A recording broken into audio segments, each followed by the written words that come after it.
guys, so this is week 1 in America, which I'm actually filming in my 3rd week because I keep on top of things.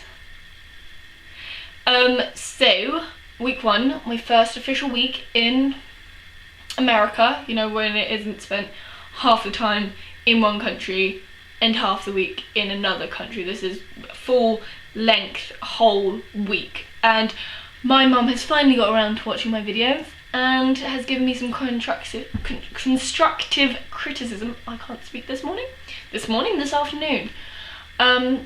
So I've written everything I'm going to talk about on this bad boy, so bear with. Okay, so week 1. On the Monday, I arrived at this awesome place of the Trombo's house. You've met one of them. She was in my slang battle of the slang video, which you can find right here. Ow. Then we went for a walk because apparently I haven't done enough walking on my 4 months holiday, because those 2 walks in Australia apparently weren't enough for me and my really unfit body. But we went on a walk. And then on Tuesday, guess what I did? I went on another walk around the lake with some of my friends. Yay! And then we went to see Grand Budapest Hotel, which I personally didn't particularly like. Not a movie I want to see again, nor wish I ever saw in the cinema, because I'm not a massive fan of Wes Anderson. I know a lot of people are saying how amazing it is, but I personally didn't think it was that good.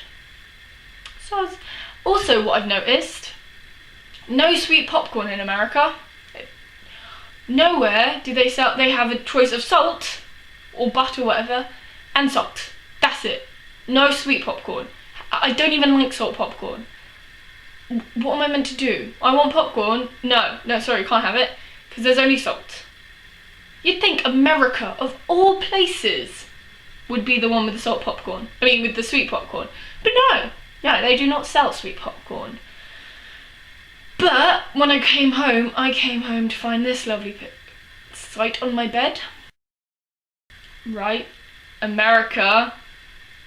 That was, I literally was like,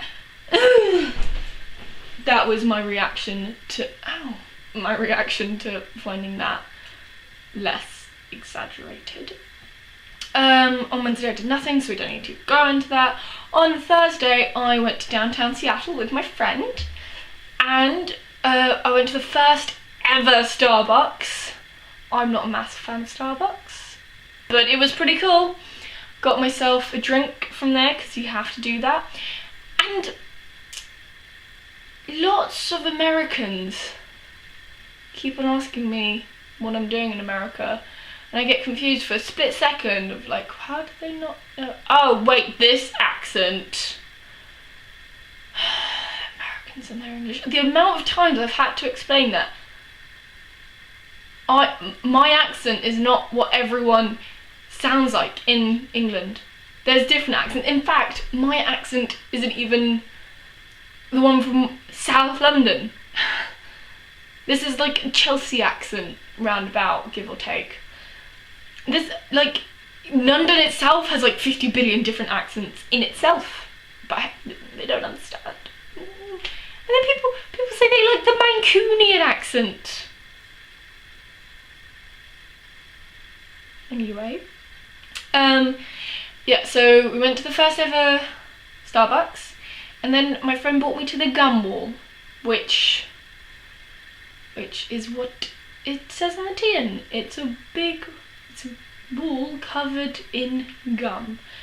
And I was like, I wonder how this started. So I did some research on Wikipedia, and it says the wall is the box office for the Market Theatre, and the tradition started around 1993 when people would stick gum to the wall and place coins in the gum blobs.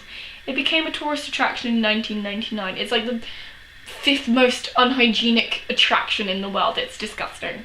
So I've obviously, maybe even more disgusting, by sticking some of my own gum on there, because it's a wall of gum. I feel as though I need to contribute my gum to this wall. If anyone can find that, they can clone me. You're not going to find it, it's disgusting. And then we went to the SAM, which is the Seattle Art Museum, and they have a thing in Seattle where every first Thursday of the month, all the museums are free. That is the only time they're free. As a Londoner, this confuses me, because all our museums are free all the time, not just the first Thursday of every month. The fact that people have to pay for culture doesn't compute in the head for me. There you go. And with art, I'm neither here or there with art. I can appreciate it if it looks pretty, but it's not like I'm going to spend hours at it going, oh, wait, the artist, I'm like, oh yeah, it looks nice, and then I walk on. It's art. It's a drawing. I've said this before. There you go. Then on the Friday, Leela's friend came round and we watched We're the Millers and Anchorman 2. Both brilliant movies. If you haven't watched them yet, what are you doing with your life? Go watch them. This is rich for someone that just watched them 2 weeks ago. But shh! Regardless, I've seen them now. Then on the Saturday, went to a high school party. Woo! No.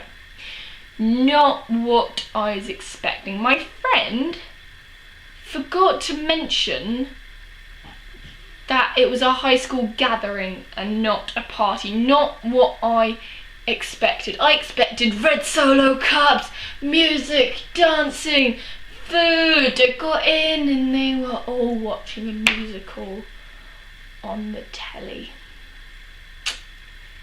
Because that's what drama kids do, apparently. So we watched some telly and then we played Mafia, right? Leela and I got split up because we were talking. Because apparently we were in school. Leela and I did this without thinking about it, but we both were like, wait, what?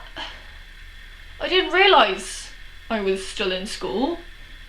I haven't been told to move from my friend because of talking for about 3 years. And they did it at a social event. I don't understand. So I kind of got us to leave as soon as possible. And then on the Sunday, my other friend drove me down Greek Road, which is where all the sororities and the fraternities live. And it was so stereotypical. Like, these houses were fuck-off mansions. What if the fraternities had 2 golden lions at the front? Right? Like, actual, like, fuck-off lions. Golden lions, may I add. These houses, like, bigger than my whole street. Some of them, like, they're ridiculous. Like, actual, like, what you see in the movie, kind of, like, that is what a sorority and a fraternity look like. Big houses with the Greek alphabets put on them and nobody knows what it means unless they're part of that, because it's all Greek to them. So funny, I should stop pulling that joke. But I feel as though if I went to a school in America, I would try my hardest to get into a sorority, or at least be invited to a fraternity party, because I feel that is the real college experience as an English person. But then at the same time, I don't think I particularly want to be in a sorority because it seems really bitchy and expensive. Woo. So yeah, that was week 1. I'm going to film a separate video for week 2, so you don't have to, you know, stay in there for ages. And I'm going to be wearing the same clothes. Obviously, I'm not even going to pretend there's a different week and change clothes. Anyway, so the link to that is here. Go check it out. Bye, suckers!